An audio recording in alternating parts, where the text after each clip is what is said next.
नमस्कार मित्रांनो, good morning. तुमच्या सर्वांच्या आवडत्या यशोदय चॅनलवर पुन्हा एकदा सर्वांचं स्वागत आहे. आज झालेल्या नांदेड जिल्हा पोलीस भरती 2024च्या प्रश्नपत्रिकेचं विश्लेषण करणार आहोत. चला तर मग सुरू करूयात. पहिला प्रश्न होता 4x + 5y = 19 चा आलेख काढण्यासाठी x = 1 असताना y ची किंमत किती असणार आहे. कसा सोडवणार? तर प्रश्न बघा सोपा होता. काय केलं पाहिजे? या समीकरणामध्ये x ची किंमत 1 टाकायची, आपल्याला y ची किंमत मिळणार. मग कशी टाकणार? तर बघा 4x म्हणजे याचा अर्थ काय? 4 × x. मग x ची किंमत 1 घेतली तर 4 × 1 किती होतील? 4 × 1 4 अधिक 5y बरोबर किती? 19. मग आता काय करणार? हा 4 इकडे प्लसमध्ये आहे, तो काय होईल? 19 - 4. ठीक आहे, प्लसमध्ये होता, उजव्या बाजूत जाताना मायनसमध्ये झाला. 19 मधून 4 गेले तर उरले किती? 15. 5y बरोबर 15 आहेत. मग आता y ची किंमत काढायची आहे. काय करावं लागेल? तर yच्या बाजूला असणारा हा 5 हा दुसऱ्या बाजूला पाठवावा लागेल. ओके, 5y बरोबर 15 आहेत. मग 1y बरोबर किती असणार? तर इकडे 5 काय सांगितला? गुणिला आहे, तो काय होईल? भागीला होईल. म्हणून 15/5 केलं, 5×3 = 15. म्हणजे y ची किंमत किती असली पाहिजे? 3 असली पाहिजे. पर्याय क्रमांक कुठं दिसतंय? 2 मध्ये. पर्याय क्रमांक ब 3 आपलं उत्तर असणार. ठीक आहे, पुढचा प्रश्न बघूया. -10 -6 -2 2 ही क्रमिका जी आहे ही कशी आहे? ही अंकगणिती श्रेणी आहे, कारण डिफरन्स जो आहे फरक तो -16चा आहे. अंकगणिती श्रेणी आहे कारण फरक हा 4चा आहे. अंकगणिती श्रेणी आहे कारण फरक हा -4चा आहे. बघा, अगोदर ही अंकगणिती श्रेणी आहे का हे समजलं पाहिजे. चौथा पर्याय काय दिला आहे? अंकगणिती श्रेणी नाही. अंकगणिती श्रेणी कोणती असते? जिथे फरक हा समान असतो, समान फरक असतो, ती आपली अंकगणिती श्रेणी. मग मला सांगा, -10 आणि -6 मध्ये कितीचा फरक आहे? -10 - 6 मध्ये कितीचा फरक आहे मित्रांनो? सांगा बरं. तर इथे काय दिसतं आपल्याला? इथे बघा 4चा फरक दिसतोय, पण तो -4 का -4 दोन्ही पर्यायामध्ये दिसतात. बघा 4 पण आहे, -4 पण आहे. मग तो +4 का -4 हे कळलं पाहिजे. मग इथे बघा, जर समजा आपण -10 मध्ये -4 केले असते तर काय झाले असते? वजा त्यांची बेरीज झाली असती, म्हणजे -14 झाले असते. -10 चे -6 होत आहेत, म्हणजे 4 जे आहेत ते +4 घेतले पाहिजेत. -10 + 4 काय होणार? प्लस आहेत. प्लस असेल तर काय होतं? त्यांची वजाबाकी होते. चिन्ह समान नसल्या कारणाने वजाबाकी होईल. 10तनं 4 गेले 6 आणि मोठ्या संख्येचं चिन्ह दिलं -6. ओके, म्हणजे 4चा फरक आहे, पण कसा 4 आहे? +4चा फरक आहे. लक्षात ठेवा, या दोघांमध्ये +4 झालेले आहेत. -10 मध्ये +4 केले की -6 उत्तर येईल. ओके, म्हणजे आपण -10 मध्ये होतो, आपल्याला 4 रुपये आपल्याकडे आलेत, ते 4 रुपये काय झाले? देऊन टाकले. आपण व्याजात होतो, कर्जात होतो. ओके, 4 रुपये मिळाले तर आपलं 4 रुपये कर्ज कमी झालं, आपण 6 रुपये अजून कर्जात असणार, म्हणजे मायनसमध्ये असणार. ठीक आहे, पुढे बघा काय दिसते? पुन्हा -2. पुन्हा -2 कसं येणार? पुन्हा त्याच्यामध्ये 4 प्लस झाले, -6 आपल्याकडे बॅलन्स होता, 4 रुपये मिळाले. ओके, म्हणजे तरी अजून आपण कसे राहणार? -2 मध्ये असणार.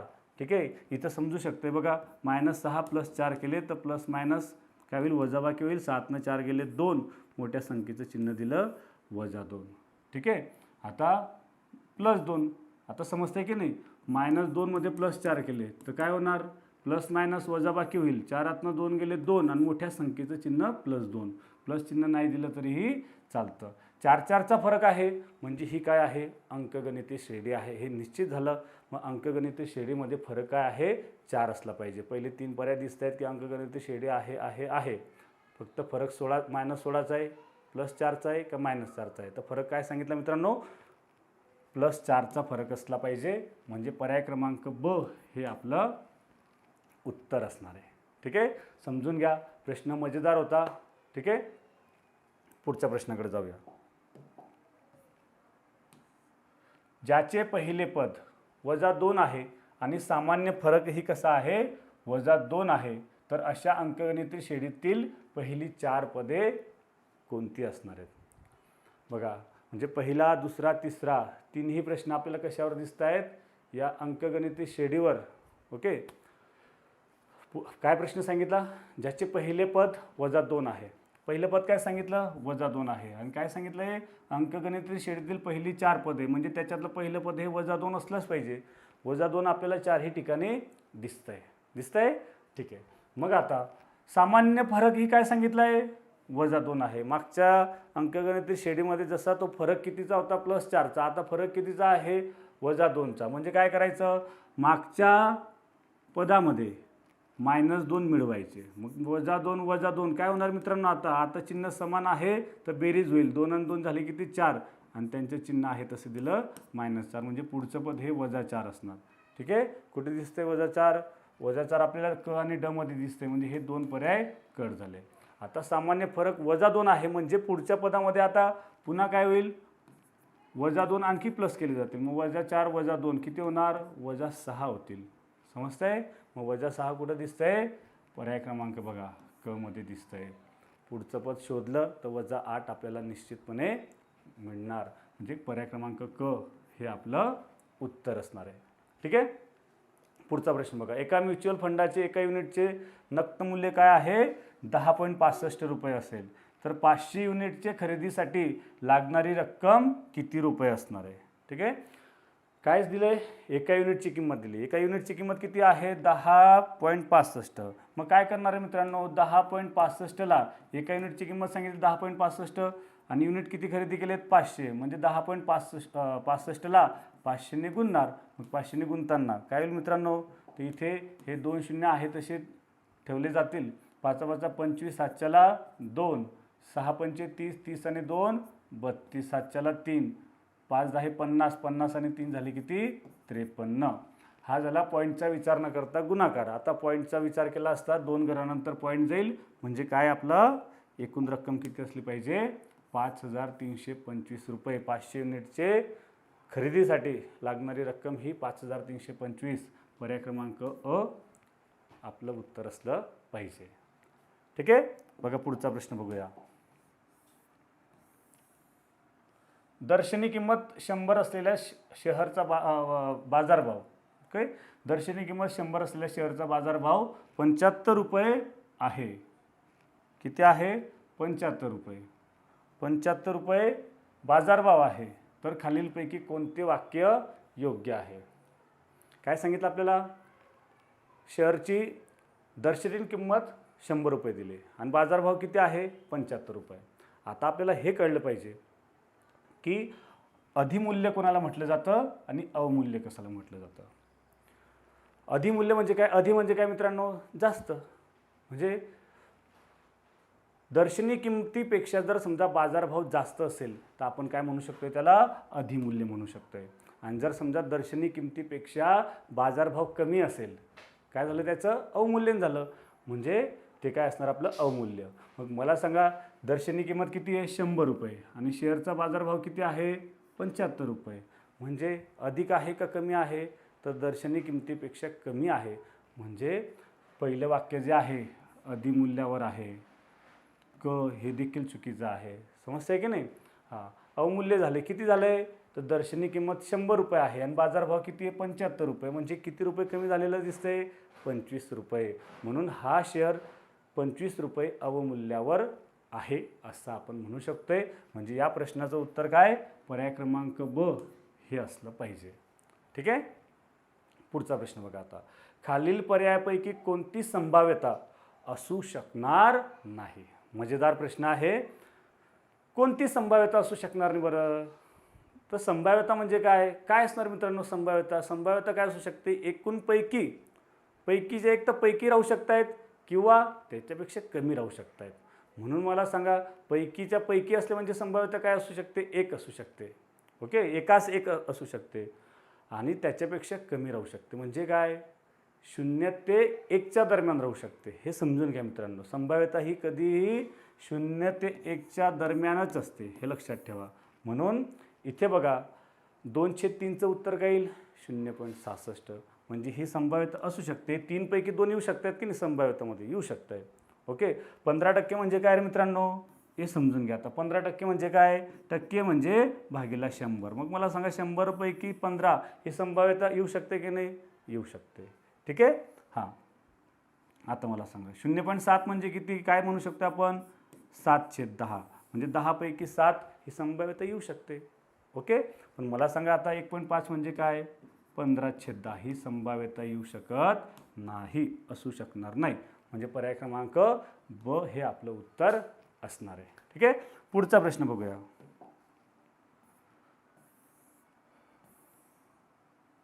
रेख AB हा वाय अक्षाला समांतर असून, वाय अक्षाला काय आहे, समांतर असून ए बिंदूचे निर्देशक हे 1 आणि 3 आहेत, तर बी बिंदूचे निर्देशक कोणते असू शकतात.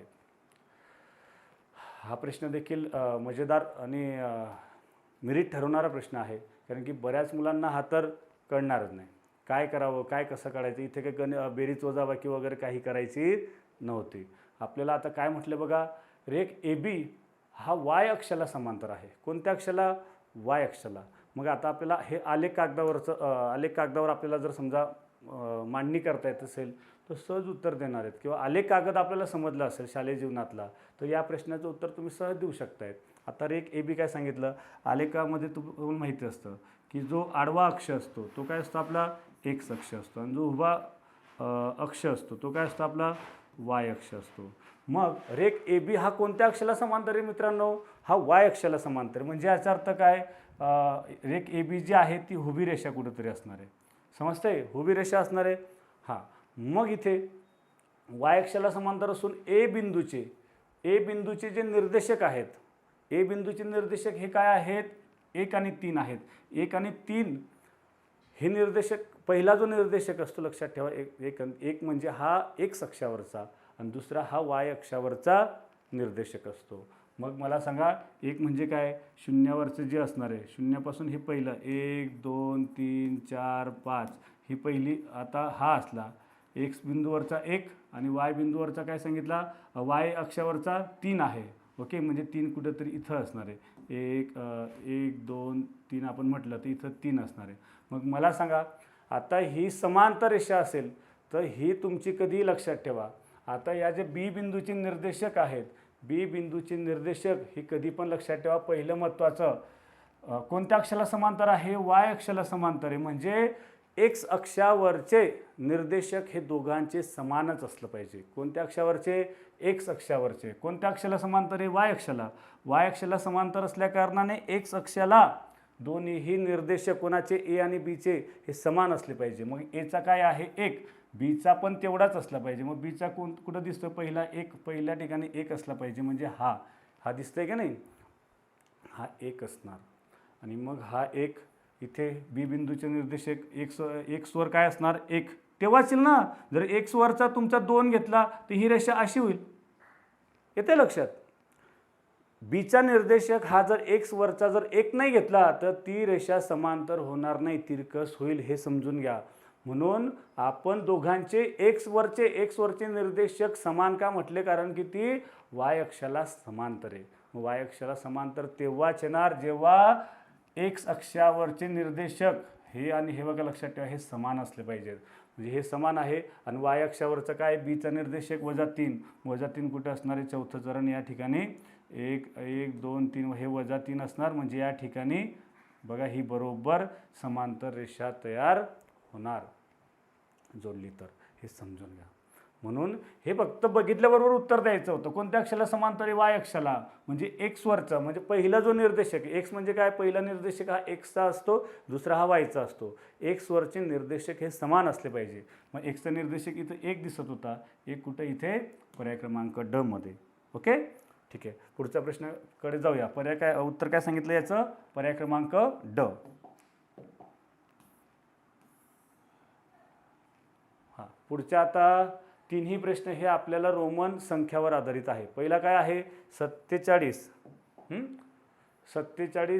वजा 10, 47 वजा 10 या वजाबाकीचे उत्तर रोमन संख्या चिन्हामध्ये कसं लिहिलं जाईल. अगोदर याची वजाबाकी करा. 47 वजा 10 काय उत्तर मित्रांनो, 37. 37 हे रोमन संख्येमध्ये कसं लिहिणार. हां, मला सांगा, हे 37 दिसत आहे का, तुम्ही पर्यायमधनं देखील जाऊ शकतात, किंवा आपण तुम्हाला लिहिता येत असेल तर सरळ 30 अगोदर लिहिले 30 झाले, ट्रिपल एक्स काय 30, आणि आता 7 कसं लिहिणार व्ही डबल आय. म्हणजे या पद्धतीने आपल्याला बघावं लागेल triple x V double I. म्हणजे कुठे पर्याय क्रमांक अ मध्ये आपल्याला दिसतंय. हे इथं नाही, हे सुद्धा नाही, हे काय झाले 38 झाले, आणि हे तुमचे 60 63 झाले. समजतंय? पर्याय देखील बघू शकतायत किंवा माहिती असेल तर हा देखील शोधू शकतायत. पुढचा बघा आता. पुढीलपैकी संख्यांची चुकीची जोडी कोणती आहे? ओके, चुकीची जोडी विचारली. मला सांगा काय दिसतंय? 4 4, हे पण 4 दिसत आहे, 6 6 दिसत आहेत, बरोबर आहे. 15 असं लिहितो का आपण? 15ला लिहितो का व्ही व्ही व्ही? नाही. 15ला आपण सरळपणे एक्स आणि व्ही लिहितो. ओके, म्हणजे ही पर्याय ही चुकीची जोडी आहे आणि तेच उत्तर आपल्याला लिहायचं होतं. ठीक आहे. पुढचा प्रश्न काय दिसतं आपल्याला? हां, ट्रिपल एक्स म्हणजे किती? 30 30 आणि हे 9 39 39 अधिक व्ही ट्रिपल आय म्हणजे 8 आहेत. 39 अधिक 8 झाले किती मित्रांनो? 47 47. हे आता रोमन संख्या चिन्ह वगैरे काय नाही, म्हणजे उत्तर किती असणार आहे एवढंच विचारलं आहे. उत्तर किती? पर्याय क्रमांक ब. ठीक आहे. पुढचा प्रश्न. 7 अंकी सर्वात मोठी समसंख्या आंतरराष्ट्रीय संख्या चिन्हामध्ये कशी लिहितात? काय सांगितलं? 7 अंकी सर्वात मोठी. 7 अंकी सर्वात मोठी अगोदर संख्या सर्वांना लिहिता आली पाहिजे. सर्वात मोठी लिहायची असेल तर काय सांगितलं मित्रांनो? तर सर्वात मोठा अंक जो आहे कोणता? 9. तो जेवढ्या वेळेस सांगितलं, जेवढ्या अंकी सांगितलं आहे तेवढ्या वेळेस लिहून काढायचा. 7 अंकी सांगितलं आहे म्हणून 7 वेळेस 9 लिहिलं तर काय संख्या तयार होईल? 1 2 3 4 5 6 7. ही आपली झाली 99,99,999. ही 7 अंकी सर्वात मोठी संख्या. परंतु आपल्याला विचारलेलं काय होतं? सर्वात मोठी समसंख्या. मग ही सर्वात मोठी काय झाली? हिला नैसर्गिक संख्या म्हणू शकतायत किंवा सर्वात मोठी विषम संख्या देखील म्हणू शकतायत. परंतु सर्वात मोठी समसंख्या विचारली असल्याकारणाने समसंख्या लिहिण्यासाठी काय सांगितलं आहे? शेवटचा 9 जो आहे त्याच्या जागेवर सर्वात मोठा समअंक लिहून काढायचा. सर्वात मोठा समअंक कोणता मित्रांनो? 8. म्हणजे एकक स्थानी जर 8 लिहिला तर काय संख्या तयार होईल? तर तुमची 99,99,998. कुठे दिसतंय?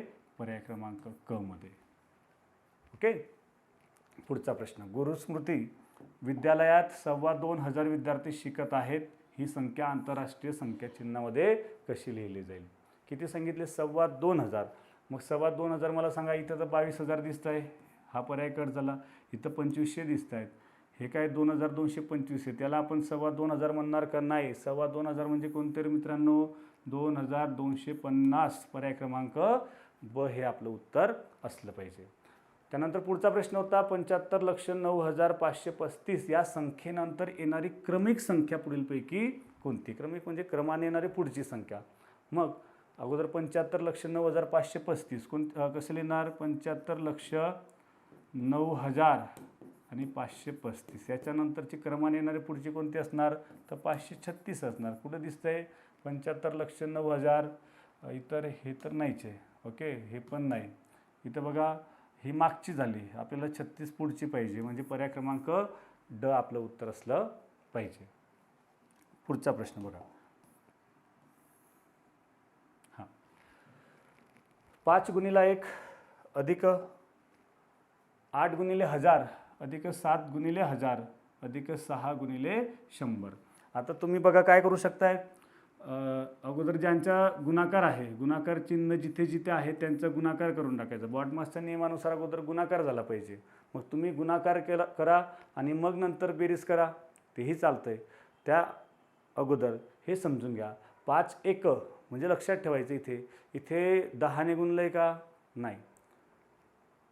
एकाने गुणलं असल्या कारणाने 5 एक 5 म्हणजे हा एकक स्थानी असणार आहे. काय असणार आहे? एकक स्थानी. हा जो प्रश्न आहे हा 4थी 5वीचे मुलं, अगदी 3री 4थीचे मुलं का असेना, ते फक्त पहिल्या बरोबर 10 ते 15 सेकंदामध्ये संख्या लिहितात. कशी लिहितात तर समजून घ्या.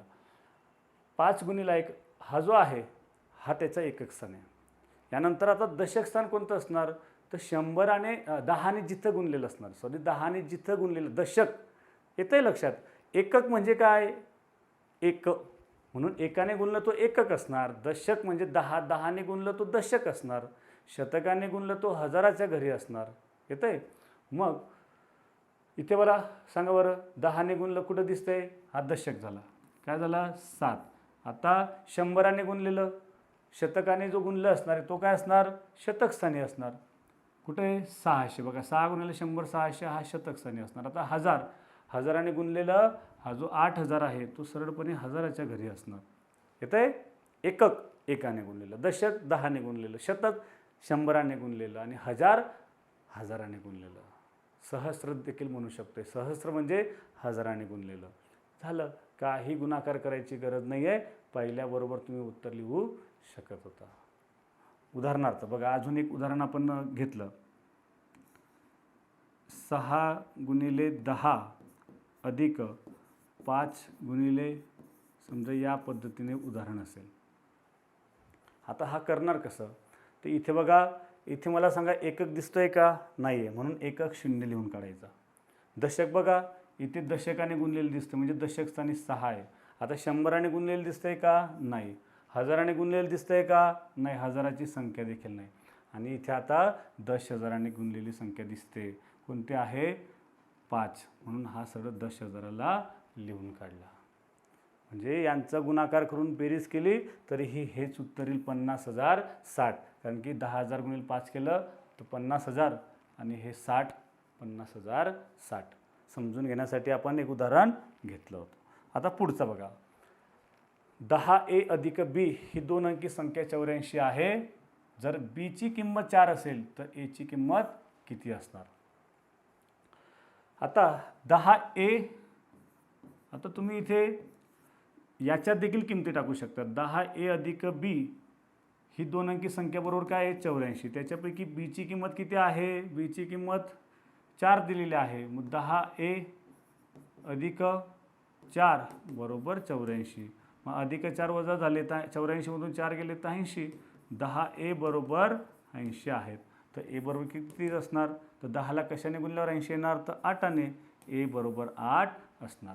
आणि हे असं काही न करता फक्त पहिल्याबरोबर उत्तर द्यायचं होतं. 10a अधिक b म्हणजे एकक स्थानचा b जो आहे तो 4 दिलेला आहे आपल्याला.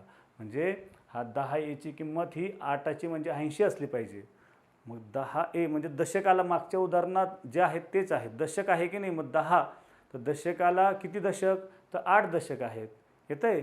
म्हणून 8ने गुणल्यावरतीच 10ला 80 होतील. a ची किंमत ही 8 असली पाहिजे. पुढच्या प्रश्नाकडे जाऊया. 1 ते 100 पर्यंतच्या संख्या लिहिल्या असता त्यातील 14च्या पटीत येणाऱ्या एकूण संख्या किती आहेत. 1 ते 100 पर्यंतच्या संख्या लिहिणार का आता, नाही. 1 ते 100 पर्यंतच्या संख्या आपण लिहिल्या, ओके, लिहिल्या असता आपण विचार केला की आपण लिहिल्या, त्याच्यामध्ये आता 14च्या पटीतल्या, आता 1 2 3 4 5 6 7 8 9 10 या सर्व 14च्या पटीतल्या आहेत का, नाही. 14ची पहिली पट कोणती असणार, 14 1 14. ओके, याप्रमाणे तुम्ही 14च्या पटीतल्या संख्या लिहिल्या तरीही चालतील. परंतु त्या न लिहिता आता आपण 14च्या पटीतल्या म्हणजे 14चा पाढा, मग ती 100च्या अलीकडची अगोदरची कोणती आहे, तर 14 पंचवीस 70, 14 सक 84 आणि 14 साता 98. म्हणजे 98 ही सर्वात मोठी काय आहे, 1 ते 100 पर्यंतची 14च्या पटीतली संख्या. मग ही कितवी पट आहे, 98 ही कितवी पट आहे, तर 14 साता 98 की नाही, म्हणजे ही 7 पट आहे. म्हणजे याचा अर्थ 7 संख्या असणार. हे समजून घ्या. 14 1 14, 14 2 28 याप्रमाणे ही काय असणार, 7वी संख्या असणार. टोटल 7 संख्या असणार. म्हणजे ही जेवढी पट तेवढ्या संख्या असणार. पर्याय क्रमांक कुठे दिसतंय, क मध्ये. पुढचा प्रश्न बघूया. 3 0 5 7 9 1 यापैकी प्रत्येक अंक एकदाच वापरून 6 अंकी मोठ्यात मोठी विषम संख्या तयार करा. संख्या कशी तयार करायची आहे, विषम संख्या कशी असली पाहिजे, सर्वात मोठी असली पाहिजे. सर्वात मोठी असली पाहिजे म्हणजे याचा अर्थ पहिला काय, मोठी संख्या तयार करण्यासाठी मोठा अंक अगोदर घेतला पाहिजे आणि महत्त्वाचं ती समय असली पाहिजे. म्हणून मला सांगा आता इथे पर्याय क्रमांक 1मध्ये सर्वात मोठी विषम संख्या म्हणजे सम चालेल का नाही, म्हणून पहिला पर्याय जो आहे ते तर काय आहे, चुकीचाच आहे. संख्या अगोदर विषम संख्याच नाही म्हणून पहिला पर्याय उत्तर लिहू शकत नाही. त्यानंतर बघा दुसऱ्या पर्यायाकडे गेलो आपण तर मोठा अंक पुढं असला पाहिजे. इथं मला सांगा 1 अगोदर घेतला तर ती मोठी संख्या नाही तर ही लहान संख्येकडे आपण वाटचाल करणार. म्हणून पहिले 2 पर्याय कट झाले. तर या दोघांमध्ये काय दिसतंय, या दोघांमध्ये इथे 9,75,000 इथे 9,73,000 आहे म्हणजे 9,75,000 ही सर्वात मोठी दिसते. दोन्ही विषम संख्या आहेत म्हणून त्यांच्यातली मोठी हे आपलं उत्तर असणार आहे. ते तयार करताना काय, मोठा अंक बघा, सर्वात मोठी संख्या तयार करायची विषम म्हणून सर्वात मोठ्या अंकापासून सुरुवात करायची. 9, 7, 5, 3 उरले काय आता 1 आणि 0. त्याच्यामध्ये 0 एकक स्थानी लिहिला तर ती काय होईल, सम होईल म्हणून तो 0 अगोदर लिहिला मग 1 लिहिला. बघा 9,75,000 301 अशी संख्या तयार झालेली आहे. पुढच्या प्रश्नाकडे जाऊया. एक अंगठी, एक बांगडी व एक चैन यांचे एकूण वजन 41.08 ग्रॅम आहे. बांगडी व चैनचे एकत्रित वजन हे 32.48 ग्रॅम असल्यास अंगठीचे वजन किती?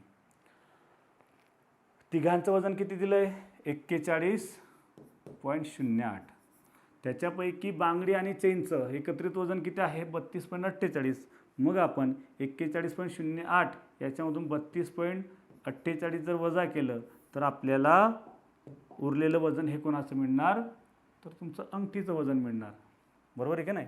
मग आता 8तनं 8 गेले 0, पुढे 0तनं 4 जाणार नाही म्हणून 10तनं 4 गेले तर उरतील किती, 6. पुढे गेलो तर 1 हातच्याला दिलेला, 0तनं 2 जाणार नाही म्हणून पुन्हा उसवणार घेतलेला, इकडे 3 उरतील, इकडे किती होतील 10, 10तनं 2 गेलेत 8, 3तनं 3 गेले 0. 8.60 ग्रॅम एवढं वजन अंगठीचं असलं पाहिजे. कुठे दिसतंय 8.60, पर्याय क्रमांक ड मध्ये. हे वजाबाकी समजून घ्या, कुठून 0 घेतला आहे, कुठून परत केलं आहे. ओके, 8.60 एवढं वजन असणार. तुमच्या पद्धतीने वजाबाकी करा. पुढे जाऊया. x ही एक विषम संख्या आहे, तिच्या लगतची पुढची विषम संख्या कोणती असणार आहे.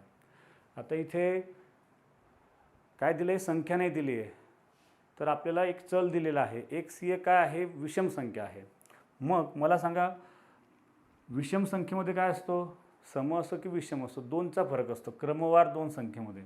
आता उदाहरणार्थ 5 आहे, 5च्या पुढची क्रमवार विषम संख्या कोणती असणार आहे मित्रांनो, 7 असणार. म्हणजे कितीचा फरक दिसतोय, तर 2चा फरक आहे. 2ने वाढणार की नाही, 7च्या पुढची 9 असणार म्हणजे 2 प्लस झालेले असणार.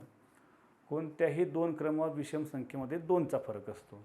मग x ही एक विषम संख्या आहे, तिच्या लगतची पुढची विषम संख्या कोणती असणार, तर जी कोणती असणार तिच्यामध्ये 2 प्लस होणार म्हणजे x + 2, पर्याय क्रमांक ब आपलं उत्तर असणार आहे.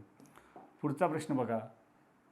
1,000 रुपयाची वस्तू 30% नफा घेऊन विकली तर त्याला किती रुपये नफा झाला. सोपा चिल्लर प्रश्न होता, म्हणजे काहीच काही जास्त हालचाल करायची गरज नव्हती. 30% नफा सांगितला आहे आणि वस्तूची खरेदी किंमत कशी आहे, ही 10च्या पटीतली आहे. म्हणून इथे आता कोणत्याही संख्येचं काय सांगितलं आहे, 1 शून्य कमी केला म्हणजे आपल्याला 10% मिळतात. 100, 1000चे 10% किती आले, 100. मग 30% किती असणार, तर 300 असणार की नाही, काय असणार 300. म्हणून पर्याय क्रमांक क आपलं उत्तर असणार आहे. 100,000 रुपयाची वस्तू 30% नफा घेऊन म्हणजे 1000चे 30% काढायचे, 1000चे 30% केले तर 300 रुपये नफा, पर्याय क्रमांक क असणार आहे. पुढचा प्रश्न बघा. पुढील संख्या मालिकेमध्ये प्रश्नचिन्हाच्या जागी कोणती संख्या येईल. काय संख्या मालिका, 9, 19, 39, 79. पुढची संख्या विचारली आहे. काय दिसतंय, सोपं आहे, बऱ्याचदा विचारलेला प्रश्न आहे. 9, 19 कसं काय झालं आहे, 9ची दुप्पट, 9 दुने 18 + 1. ओके, 19 दुने 38 + 1 39, 39 दुने 78 + 1 79, 79 गुणिले 2 किती होतील, 79ला 2ने गुणलं म्हणजे 158 प्लस 1 केलं तर 159 हे तुमचं उत्तर असणार आहे. कुठे दिसतंय? पर्याय क्रमांक क मध्ये. पुढचा प्रश्न बघूया. काय दिसतंय? 6, 5, 8, 9, 10, 13, 12 संख्या कशा आहेत तिथे या संख्या मालिकेमध्ये? आता म्हणजे एक कमी झाली आहे, वाढली आहे, कमी झाली आहे, वाढली आहे. म्हणजे अशा वेळेस काय असतं? एक सोडून एक संख्या मालिका म्हणजे 2 संख्या मालिका असतात. कसे? तर बघा इथे एक सोडून एक म्हणजे काय? 6, 8, 10, 12 एक सोडून एक संख्यांचा एकमेकांशी संबंध असतो. 6, 8, 10, 12 2 2ने वाढलेल्या दिसत आहेत. आता दुसऱ्या संख्या बघा काय झालेल्या दिसत आहेत? 5, 9, 13. तर पुढची संख्या कोणती? ओके, मग काय दिसतं इथे? 5 आणि 4 9, 5 आणि 4 9 की नाही. पुढे 9 आणि 4 13, 9 आणि 4 13. मग आता 13 आणि 4 किती होतील? 17 होतील. पुढची संख्या ही 17 असणार आहे. सोपा प्रश्न होता. आपण एक सोडून एक संख्यांचा एकमेकांशी संबंध होता. पर्याय क्रमांक क आपलं उत्तर असणार आहे. आता काय दिसतंय? 2, 4, 7, 12, 19, 30 पुढची संख्या कोणती? आणि त्याच्या पुढची दिली पुन्हा 60. आता काय दिसतंय? 2, 4, 7, 12, 19, 30 आपण संख्या लिहून घेतल्या. तर इथे बघा काय फरक दिसतोय? आता 2 आणि 4मध्ये 2चा फरक आहे. 4 आणि 3मध्ये 4 आणि 7मध्ये 3चा. 7 12मध्ये 5चा. 12 19मध्ये 7चा. 19 30मध्ये 11चा. म्हणजे या ठिकाणी आता आपल्याला काय आहेत? मूळ संख्यांचा फरक दिसतोय. इथे काय असं विषम संख्या नाहीत. एक काय आलं? 2 आले, सम आली, म्हणून आपण इथे विषम नाही म्हणू शकत. इथे आता 2 3 5 7 या सर्व मूळ संख्या दिसतात, म्हणून मूळ संख्येचा फरक आहे. मग मला सांगा 11च्या पुढची मूळ संख्या कोणती असते? 13. मग 13मध्ये 30मध्ये 13 मिळून बघूया. 30 आणि 13 किती होतात? 43. ओके, त्यानंतर 60 पुढची संख्या तयार होईल का? बरोबर. तर 13च्या पुढची मूळ संख्या कोणती? 17. 43मध्ये 17 मिळवले, 60 आपल्याला बरोबर पुढची संख्या पण दिसते. म्हणजे या प्रश्नचिन्हाच्या जागी 43 पर्याय क्रमांक ब हे आपलं असणार आहे. पुढचा प्रश्न बघूया. चुकीचे पद ओळखा. काय प्रश्न? चुकीचे पद ओळखा. हा देखील संख्या मालिकेसारखाच प्रश्न आहे. संख्या मालिकेमध्ये काय? या आता अपूर्णांक संख्या आहेत. या अपूर्णांक संख्येमध्ये आपल्याला अंशामध्ये बघा काय दिसतंय? 1 3 5 7 9 11 म्हणजे अंश तर एकदम सोपे सरळ दिसत आहेत. 1 3 5 7 9 अंशामध्ये काहीही गडबड आपल्याला दिसत नाही आहे. सरळ आपण म्हणू शकतोय की विषम संख्या आहेत, क्रमाने विषम संख्या वाढत जात आहेत. आता छेदाचा विचार केला तर छेदात काय दिसतं बघा मित्रांनो? 3 6 म्हणजे 3ने वाढली आहे. 6 11 म्हणजे काय झालं आहे? आता इथे 5ने वाढलेली आहे. 11 17 11 17 म्हणजे कितीने? ते इथे 6ने वाढलेली आहे. तर 3 5 इथे आता काय दिसलं पाहिजे होतं? 7ने वाढली पाहिजे. ते म्हणजे 7ने म्हणजे काय? 7ने म्हणजे आता 11मध्ये 7 मिळवले तर 18 घेतला असता. तर पुढचे बघा 3 5 7 आणि पुढे 9चा फरक होऊन 18 आणि 9 बरोबर 27 झाली असती. त्याच्या पुढे 27च्या पुढे 3 5 7 9 11 मिळवला असता तर बरोबर 27 आणि 11 38 इथे झालेली आहे. म्हणजे इथे कितीचा फरक दिसतोय? 11चा फरक दिसतोय. इथे सर्व 3 5 7 पण बरोबर दिसतोय. फक्त इथे जो आहे इथे 6चा फरक म्हणजे ही 17 जी आहे ही संख्या इथे चुकलेली आहे. म्हणून चुकीचे पद कोणतं असणार? ते पूर्ण असणार की नाही? 7/17. 7/17 पर्याय क्रमांक क हे चुकीचं पद असणार आहे. समजतंय? छान. बघा पुढचा प्रश्न बघूया. चुकीचं पद ओळखा पुन्हा प्रश्न आहे. तर या ठिकाणी पुन्हा आपण निरीक्षण केलं तर काय दिसतंय आपल्याला इथे आता?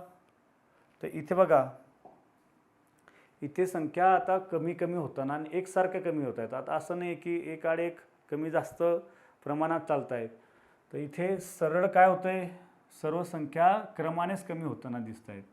मग 220ची 8, 108ची 52, 52ची 24 झालेली आहे. मग इथे देखील चुकीचे पद ओळखा असं विचारलं आहे. मग आपण या पहिल्या बघा 4मध्ये जर निरीक्षण केलं तर काय दिसतं आपल्याला, 52ची दुप्पट, प्रत्येकाची दुपटीपेक्षा थोडीफार कमी जास्त आपल्याला संख्या दिसते. जसं की बघा 108ची दुप्पट 216, 216मध्ये किती 4 मिळवल्यावर 220 होणार, होतील की नाही. म्हणून म्हणजे काय म्हणू शकतो आपण, दुप्पट आणि काय +4. 108ची दुप्पट 216, 216 अधिक 4 220. ठीक आहे. 52ची दुप्पट 104, 104मध्ये 4 मिळवले 108. 24ची दुप्पट 48, 48चं काय 4 मिळवले 52. तीनाचं बघा काय, तीनाचं काय म्हणता येईल आपल्याला, तीनाची दुप्पट किती 6 आणि त्याच्यामध्ये 4 मिळवले तर किती पाहिजे होते 10. म्हणजे हे जे आहे 12 ही संख्या इथे सरळ चुकीची दिसते. कारण की बघा 12 दुने 24, 12 दुने काय 24 केले +4 मिळवले तर 26 होत आहेत. म्हणजे इथे 12 जे आहे ती चुकीचं पद दिसते. मग ते कसं काढणार, इकडनं पण काढू शकतायत किंवा इकडनं देखील 24मधून काय 4 कमी केले, 24मधून 4 कमी केले 20, 20 कोणाची दुप्पट आहे 10ची. त्याच्यावरनं देखील आपण सांगू शकतो की इथे 10 हे पद असलं पाहिजे होतं. पर्याय क्रमांक काय 12 हे पद चुकीचं आहे. ओके. पुढचा प्रश्न बघूया. आता पुढचे 2 प्रश्न जे आहेत ते वैवारीवर आहेत. त्याच्यातला पहिला प्रश्न काय मित्रांनो, तर अनुष्काचे वय अमोलच्या वयाच्या दुप्पट आहे. काय म्हटलंय, अनुष्काचे वय अमोलच्या वयाच्या दुप्पट आहे. 3 वर्षापूर्वी अमोलचे वय हे 15 वर्ष होते. तर 3 वर्षापूर्वी अनुष्काचे वय किती होतं. आता अमोलचं वय 3 वर्षापूर्वीचं दिलं आहे, अनुष्काचं पण 3 वर्षापूर्वीचं विचारलं आहे. परंतु आपण डायरेक्टली अनुष्काचं 3 वर्षापूर्वीचं काढू शकत नाही. कारण की आपल्याला हे जे ही अट दिलेली आहे, एक अनुष्का आणि अमोल दोघांचा संबंध केव्हाचा दिला आहे, आजचा दिला आहे.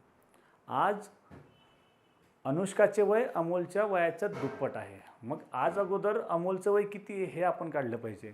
तर मित्रांनो बघा, फक्त वाचल्याबरोबर पण लक्षात येईल, अमोलचे 3 वर्षापूर्वी वय किती आहे 15. 3 वर्षापूर्वी जर 15 होतं तर आज किती असणार मित्रांनो, तर आज 3ने वाढणार म्हणजे 18 झालेलं असणार. हे समजलं. मग आहे म्हणजे काय झाला, हा वर्तमान झाला. मग आज काय आहे, अनुष्काचे अमोलच्या वयाच्या दुप्पट वय आहे. कोणाचे, अनुष्काचे. म्हणून याच्या दुप्पट केलं तर 18 दुने काय झालं रे मित्रांनो 36 झालं. 36 हे काय अनुष्काचे आजचं वय. विचारलं केव्हाचं आहे, 3 वर्षापूर्वीचं. मग काय करणार, 3 कमी करणार. मग आज 36 आहे म्हणजे 3 वर्षापूर्वी 3ने कमी झालेलं असणार 33 वर्ष. पर्याय क्रमांक ब आपलं उत्तर असेल. ठीक आहे. पुढचा प्रश्न बघूया. काय आहे, आजोबा व नातू यांचे वयात 50 वर्ष इतका फरक आहे. कोणाकोणामध्ये, आजोबा आणि नातूमध्ये फरक 50चा आहे आणि एकूण वय 74 वर्ष आहे. छान मजेदार प्रश्न आहे बघा.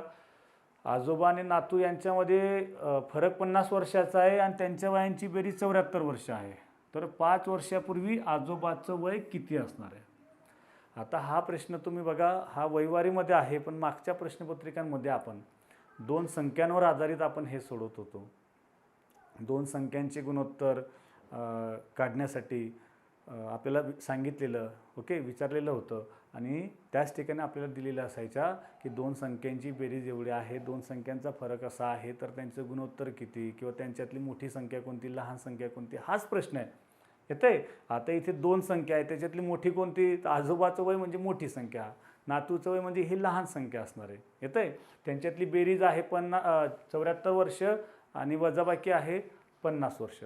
मग काय सांगितलं मित्रांनो, तर याच्यातले आता आपण जी मोठी संख्या म्हणजे आजोबाचं वय काढायचं असेल तर आजोबांचं वय कसं काढणार, तर जेव्हा 2 संख्यांची बेरीज 2 संख्यांची वजाबाकी दिली असेल तर त्याच्यातली मोठी संख्या जर शोधायची असेल तर लक्षात ठेवायचं, त्या जी बेरीज आणि वजाबाकी दिलेली आहे त्यांचीच काय करायची, बेरीज करायची.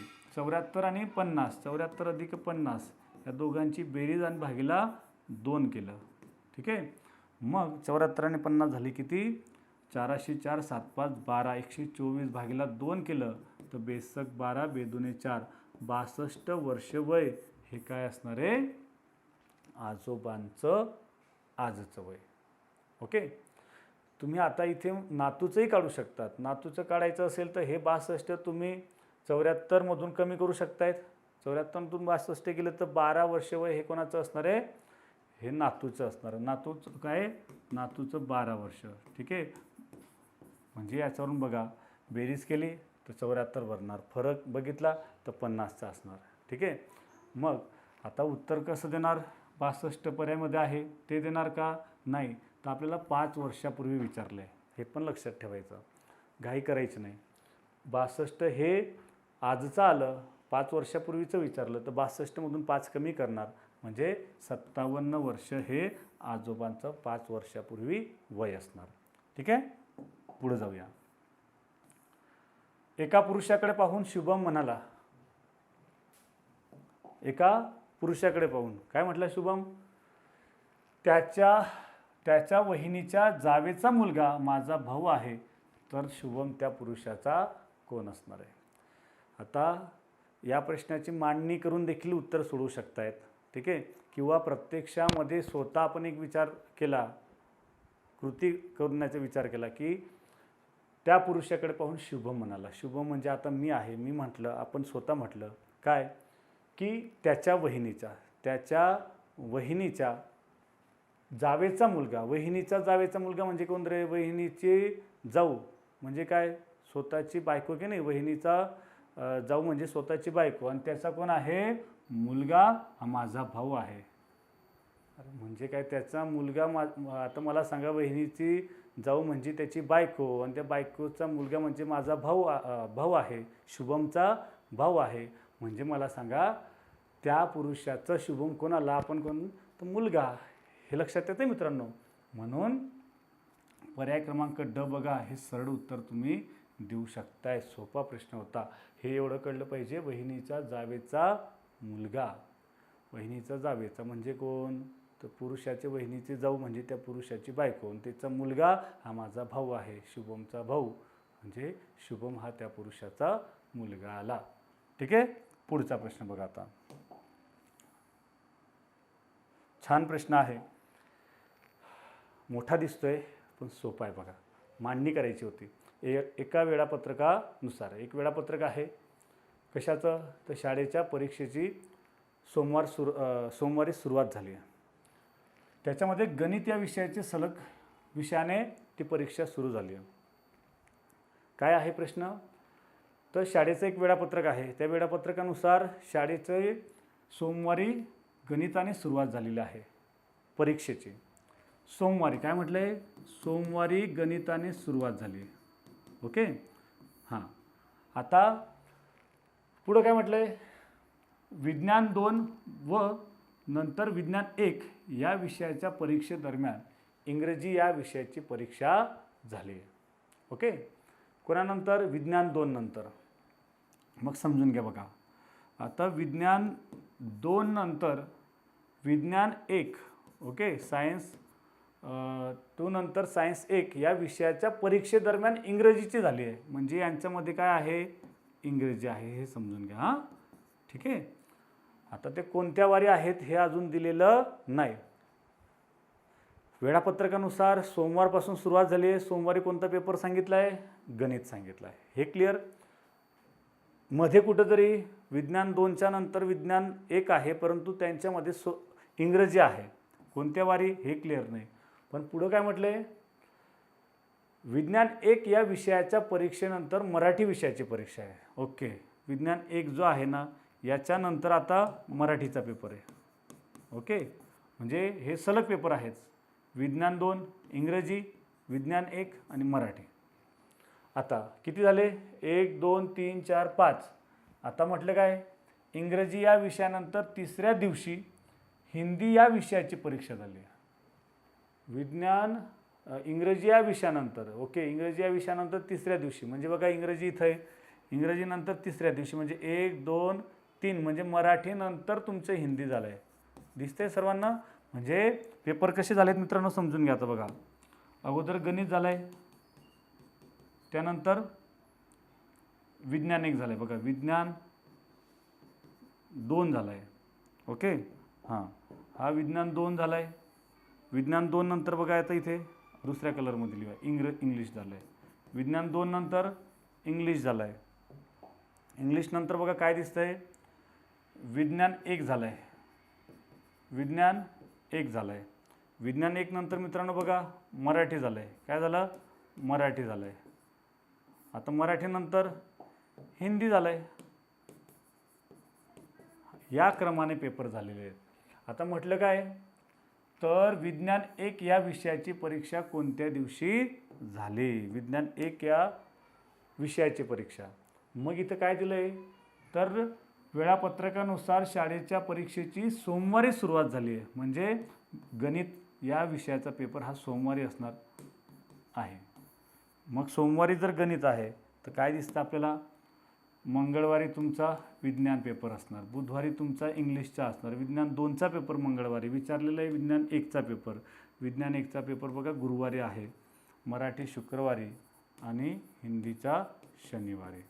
काय विचारलं आहे, विचारलं आपल्याला विज्ञान 1चा पेपर. मग विज्ञान 1चा पेपर केव्हा येणार आहे, गुरुवारी असणार आहे. ठीक आहे, ओके. पुढचा प्रश्न बघा, बैसाखी पंजाब तो ओणम बरोबर काय असणार आहे. तर सोपा, म्हणजे जी केचा साधा साधा अभ्यास असला तरी पण देऊ शकतायत. ओणम हा सण कुठं असतो, बैसाखी पंजाबमध्ये. तो ओणम हा सण तुमचा केरळमधला. पर्याय क्रमांक ड हे आपलं उत्तर असणार आहे. पुढचा प्रश्न बघा, 414 428 तर 111 बरोबर काय. आता अगोदर 414चा 428शी काय संबंध आहे, तर इथं आपल्याला आपण असं म्हणू शकतोय 414 428 म्हणजे ही 14ची दुप्पट इथं दिसते आणि हे हा जो 4 आहे तो आहे तसा दिसतोय, म्हणजे काही फरक नाही आहे. मग पर्यायामध्ये त्याप्रमाणे होताना दिसतंय की आपल्याला बघा, म्हणजे हा 1चा आहे तसा 1 घेतला, ओके. आणि 11ची काय, जसं 14ची दुप्पट आहे तसं 11ची दुप्पट 22, म्हणजे 122 पर्यायामध्ये बघायचा आणि तो पर्यायामध्ये आहे. म्हणजे एवढं एक लॉजिक आपल्याला इथं दिसतंय. आणि बुद्धिमत्तेमध्ये काय असं कुठलं शास्त्रीय पद्धत वगैरे काही नाही की बाबा कुठल्या नियमानुसार असं केलं असं वगैरे काही नसतं. एक तर्क समान तर्क असला पाहिजे. तो समान तर्क जर समजा तुमचा जुळत असेल तर तुमचं उत्तराला ग्राह्यता असणार. म्हणून 122 आपल्याला या ठिकाणी उत्तर दिसतंय. ओके, पुढचा प्रश्न बघूया. एका वृक्षारोपण कार्यक्रमामध्ये रस्त्याच्या दोन्ही बाजूंना काय आहे, समान अंतरावर रोपटी 2 समांतर रांगांमध्ये लावण्यात आली.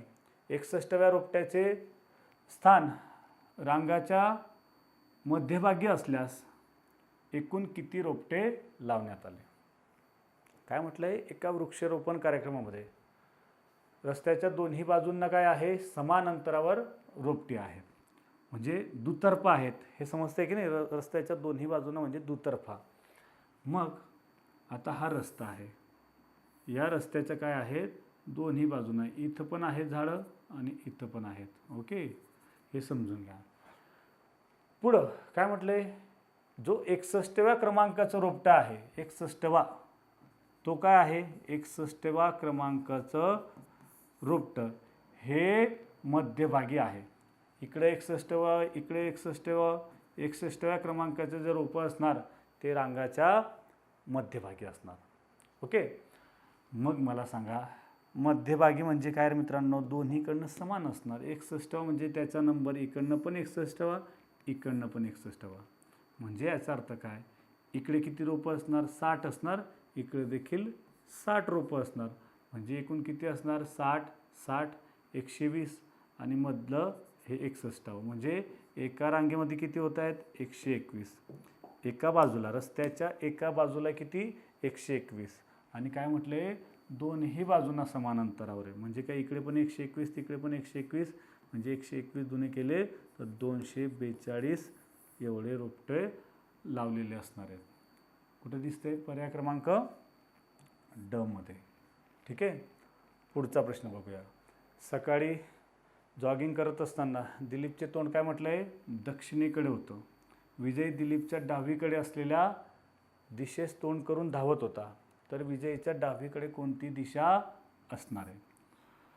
काय म्हटलं आहे? दिलीपचे तोंड सकाळी सकाळी कुठं होतं? दक्षिणेकडे होतं.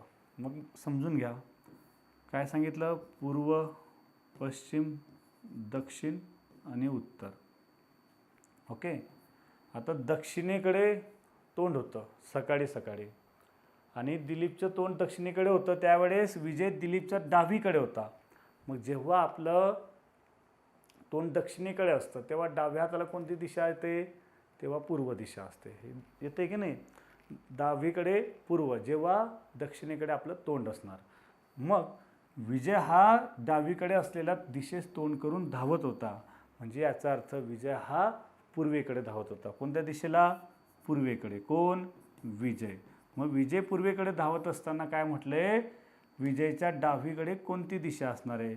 मग पूर्वेला जेव्हा आपलं तोंड असणार, विजय पूर्वेकडे धावतोय, त्याचं तोंड आता पूर्वेला आहे. पूर्वेला तोंड असेल तर आपला डावा हात डावीकडे कोणती दिशा असणार आहे? तर उत्तर दिशा असणार. समजतंय की नाही? उत्तर दिशा म्हणजे डावीकडे कोणती दिशा असेल तर उत्तर दिशा असणार आहे. पर्याय क्रमांक क हे आपलं उत्तर असणार. यानंतर बघा पुढचा प्रश्न बघूया. रहीमचा जन्म 7 जुलै 2007ला शनिवारी झाला आहे, तर त्याचा दुसरा वाढदिवस कोणत्या वारी येईल? कॅलेंडरवरचा प्रश्न आहे, सोपा प्रश्न आहे. काय दिसतंय? 2 वर्ष फक्त पुढं जायचं आहे. 7 जुलै काय म्हटलं आहे? 7 जुलै 2007ला जन्म झाला आहे. कोणता? शनिवारी. आणि दुसरा वाढदिवस, मग दुसरा वाढदिवस कोणत्या वर्षी येईल? तर पहिला वाढदिवस 8ला येईल, दुसरा वाढदिवस 2009ला. कोणत्या तारखेला? 7 जुलैला. आपल्याला 7 जुलै 2009ला जायचं आहे. आता पूर्ण वर्ष आहे, वाढदिवस आहे म्हटल्यावर पूर्ण वर्ष. पूर्ण वर्षात काय असतं मित्रांनो? दरवर्षी वार 1ने पुढे जातो. सामान्य वर्ष असेल तर 2 वारने पुढे जातो. 8 कसं आहे? हे लीप वर्ष. लीप वर्ष असेल तर 2ने, सामान्य वर्ष असेल तर 1ने पुढे. हे 2008 लीप वर्ष आहे, त्याच्यात 29 फेब्रुवारी या दरम्यान तारीख येईल. कोणत्या? 7 जुलै 2007 ते 7 जुलै 2008 दरम्यान 29 फेब्रुवारी ही तारीख येणार आहे. म्हणून इथे वार जो असणार तो 2ने पुढे जाणार, म्हणजे रविवार सोमवार, इथे सोमवार असणार. आणि इथे आता लीप वर्ष नसणार, सामान्य वर्ष असणार. सामान्य वर्षात वार 1ने पुढे सरकतो म्हणजे मंगळवार असणार. 7 जुलै 2009ला मंगळवार असणार. आता हे उत्तर तुम्ही डायरेक्ट देऊ शकतात. कसं? किती वर्षाचा फरक आहे? 2चा. त्याच्यात एक लीप वर्ष आलं. 2 आणि 1 3, 3 वार पुढे सरकवायचा. शनिवारचा 3 वार पुढे सरकलो, रविवार, सोमवार, मंगळवार. कुठं दिसतंय मंगळवार? पर्याय क्रमांक ब मध्ये. ठीक आहे. यानंतर पुढचा प्रश्न बघा. 3 10 8 8 35 तर 12 55, म्हणजे 3 संख्या दिल्या आहेत. 3चा 10 झाला आहे, 8चा 35 आहे, 12चा 55 आहे, तर 17चा काय होणार आहे? आता इथे 3चा संबंध काय दिसतोय 10शी? 8चा 35, 12चा 55. जर आपण बघितलं तर बघा काय दिसतं इथे. तर इथे या तीनही संख्या 5च्या पटीतल्या आहेत. 10 35 55, म्हणजे कशाला तरी 5ने गुणलेलं आपल्याला दिसतंय. मग आपण 5ने भाग दिला समजा. कोणाला 5ने भाग दिला? तिन्ही संख्यांना. बघा 5ने भाग दिला आपण तिघांना, तर आपल्याला 5 दुने 10, 5 7 35 आणि 11 5 55, म्हणजे 2 7 11. मग आता आपल्याला हे असं दिसतं. 3चा बघा 2शी काय संबंध आहे? 8चा 7शी आहे, 12चा 11शी. काय संबंध दिसतोय? 1ने मागे बघा संख्या, 1ने मागे आहे. ओके. म्हणजे 3च्या मागची 2, त्याची दुप्पट 10 आहे. 8च्या मागची संख्या 7, त्याची 3च्या मागची संख्या 2, 2ची 5पट 10 आहे. 8च्या मागची संख्या 7, 7च्या 5पट 35 आहे. 7 5 35. 12च्या मागची संख्या 11, 11ची 5पट आहे 55, 11 5 55. तसं मग 17ची काय मागची संख्या 16, 16ची 5पट 16 5 80, म्हणजे या ठिकाणी 80 असणार. पर्याय क्रमांक क हे आपलं उत्तर असेल. ठीक आहे. पुढचा प्रश्न बघूया.